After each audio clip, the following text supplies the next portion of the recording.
কল্পনা করা যায় স্যার। আমি ব্যক্তিগতভাবে স্যার কি করলাম আমি জানি না।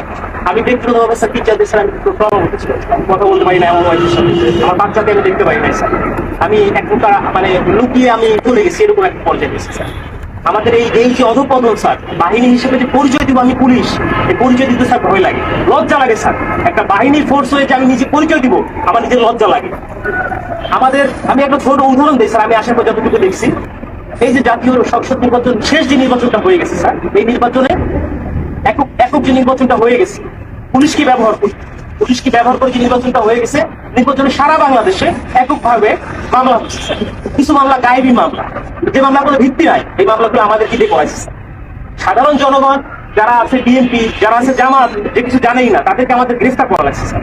জনগণের মধ্যে আমাদের যে শত্রুতা দৈরাত্ম সৃষ্টি হয়েছে স্যার, এই সাম্প্রতিক সময়ে একটা বিষয় থেকে আমি আমাদেরকে নির্দেশনা দিচ্ছে যে এলাকায় কোনো বিএনপি জামাত থাকতে পারবে না, এলাকায় কোনো অন্য হিন্দু ধর্মাবলম্বী কোনো কোনো কিছু থাকতে পারবে না। আমার এসপি স্যারকে তো আর মানুষ জানে না যে এটা আমার এসপি স্যারের কমান্ড ছিল, আমার ডিএজি স্যারের কমান্ড ছিল, এটা তো মানুষ জানে না। মানুষ জানে যে এটা আমি একজন সাব ইন্সপেক্টর, আমি এটা করছি। সন্তোষ নামে একজন সাব ইন্সপেক্টরকে মেরে ঝুলাই দিচ্ছে। রাখছিল কি, সাম্প্রতিক সময় যখন প্রথম আন্দোলন শুরু হলো স্যার, সেই আন্দোলনে একটা গাড়ি ভাঙচুর হয়, সেটা সরকারবাদী একটা মামলা হয়। সেই মামলার আয়ু ছিল যাকে স্যার, এটা জানানোর উপরে অনেক প্যাথেটিক একটা ঘটনা স্যার, আপনারা যে দেখছেন হয়তো স্যার, এখানে আপনাদের বিষয়টাও স্যার এখানে আসছে, আমরা সবাই এটা জানছি।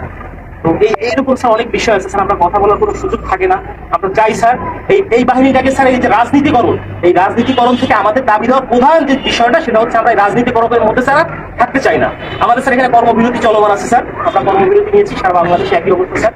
এখানেও স্যার আমরা যখন প্রথম এখানে আসছি, আমাদের ম্যাক্সিমাম সবাই স্যার সিভিল ছিল, ম্যাক্সিমাম সবাই সিভিল ছিলাম। জানি না আমার অফিসার ইনচার্জ, আমাদের অফিসার আমাদেরকে সবাইকে মানে যেভাবে হোক না কেন, ফোর্স হোক যেভাবে হোক আমাদের আমি স্যার পোশাক করি। তার মানে স্যার এরা যে আমি চাকরি করবো না, আমি একজন এডুকেটেড পার্সন স্যার, আমি ফিজিক্সে মাস্টার্স করছি ঢাকা কলেজ থেকে। আমিও স্যার এই যে ছাত্র আন্দোলন করছি, আমি পক্ষে।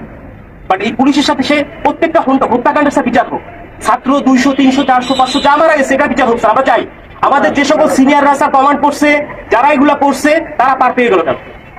তারা কিভাবে স্যার পার পেল? আমার এই প্রশ্নটা স্যার আমার থেকে যায়, কেন যারা অন্যায় করলো, যারা আমাদেরকে মানুষের কাছে শত্রু হিসেবে দাঁড় করাই দিল, তারা কেন স্যার পালিয়ে গেল? তাদেরকে কেন কেউ আটকালো না স্যার? আমরা যারা এই ফিল্ড পর্যায়ে থেকে গেছি, প্রত্যেকটা মানুষের সাথে মিশে গেছি, আমরাই স্যার বিপদগ্রস্ত, আমরা বিপদগ্রস্ত। কিন্তু স্যার দেখেন, বাংলাদেশে এখন পর্যন্ত কতজন পুলিশ মারা গেছে, এই মারার সংখ্যাটা কতজন মারা গেছে, এই সংখ্যাটা আমরা এক্স্যাক্টলি জানি না স্যার। একটা বাহিনী হিসেবে আমরা পরিচয় দিচ্ছি, বাট আমি জানি না যে আমার ফোর্স, আমার অফিসার রাস্তায় পড়ে আছে, কুকুরে লাশ খাচ্ছে স্যার। এই কথা দেখার মতো, বলার মতো কেউ নাই। আমরা আসছি স্যার যে আমরা একটা কার্যক্রম শুরু করবো, আপনারা এটা করেন ওইটা করেন, এটা না স্যার। আগে বুঝতে হবে স্যার আমাদের জায়গাটা কোন জায়গায় স্যার, আমাদের চাহিদাটা কোন জায়গায় স্যার, এটা উপলব্ধি করতে হবে স্যার। আপনারা আসছেন স্যার, আপনারা এই ক্লান্তি লগ্নে স্যার বাংলাদেশ সেনাবাহিনী আপনারা বাংলাদেশের সাথে ওতপ্রোতভাবে জড়িয়ে আছেন স্যার। আমরা চেষ্টা করি স্যার। এখন আমার বন্ধু বান্ধব অনেকে আছে যারা আমাকে নিয়ে ঘৃণা করতো, আমাকে খোঁচা মারতো, কোপ করতো, তারাই বলতেছে যে দাদোস চলে কাজ কর, শুরু কর, উপলব্ধি করতেছে স্যার।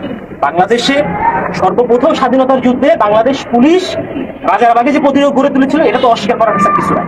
সারা বাংলাদেশে পুলিশের অবদান স্যার, অনস্বীকার যে অবদান, এটা অস্বীকার করার কোনো সুযোগ নাই। কিন্তু এই যে দলীয়করণ, এই দলীয়করণটা স্যার আমরা চাই। আমরা দলীয় কোনো করণের মধ্যে আমরা থাকতেই চাই না স্যার। আমাদের প্রধান পয়েন্ট হচ্ছে এইটা, আমরা চাই পুলিশ একটা নিরপেক্ষ স্বচ্ছ বাহিনী হোক। আমরা স্যার মানে আমরা যে এই যে ইউনিফর্মটা পরে রাস্তায় বের হবো, আমাকে অমুক দলের লোক তমুক দলের লোক আমাকে ব্যবহার করবে, আমরা এটা চাই না স্যার। আমরা এখান থেকে বের হয়ে আসতে চাই স্যার। এবং ছাত্র জনতা যারা মারা গেছেন, আমরা বলতেছি যে ঠিক আছে, স্বাধীন হয়েছে দেশ, আমরাও একত্রতা প্রকাশ করি। আমরা কিন্তু পুলিশ কর্মবিরতি দিচ্ছি কেন? যে আমাদের পুলিশ মারা গেছে এটা না, আমরা চাচ্ছি যে সারা বাংলাদেশ যেভাবে সংস্কার হচ্ছে, আমাদের বাংলাদেশ পুলিশও ঠিক একই রকম ভাবে সংস্কৃত হয়ে একটা জনগণের পুলিশ হিসেবে আমরা প্রকৃত কাজ করতে হবে স্যার।